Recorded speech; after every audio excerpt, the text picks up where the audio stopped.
கடல் வழியா வர இன்னொரு சவாலான விஷயத்த பத்தி பேசலாம்னு நினைக்கிறேன். பிரிட்டனுக்கும் பிரான்ஸ்க்கும் இடையிலான அந்த ஒன் இன் ஒன் அவுட், அதாவது ஒன்று உள்ளே ஒன்று வெளியே குடியேற்ற திட்டம் பத்தி ஒரு செய்தி வந்திருக்கு. முதல் முறையா ஒரு இந்தியர் இதுக்கு கீழே நாடு கடத்தப்பட்டிருக்காராம். ஆமா, இது பிரிட்டனுக்கும் பிரான்சுக்கும் இடையிலான ஒரு புதிய குடியேற்ற ஒப்பந்தம்.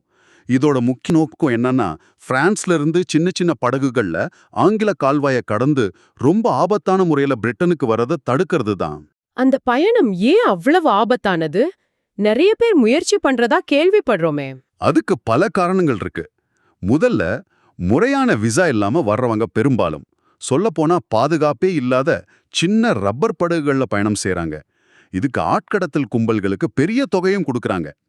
ரெண்டாவது, அந்த ஆங்கில கால்வாய் பகுதி உலகத்திலேயே கப்பல் போக்குவரத்து ரொம்ப அதிகமா இருக்கிற வழித்தடங்கள்ல ஒண்ணு. மூணாவது, அங்க திடீர்னு வானிலை மாறும், கடல் சீற்றம் அதிகமாகும். இந்த மாதிரி காரணங்கள்னால அந்த பயணம் உயிருக்கே ஆபத்தானது. நிறைய பேர் இந்த முயற்சியில இறந்து போயிருக்கிறாங்கங்கிறது ரொம்ப வருத்தமான உண்மை. அப்போ இந்த ஒன்று உள்ளே ஒன்று வெளியே திட்டம் எப்படி வேலை செய்யுது? இது இந்த பிரச்சனைக்கு ஒரு தீர்வாகுமா? இந்த ஒப்பந்தம் கொஞ்சம் சிக்கலானது தான்.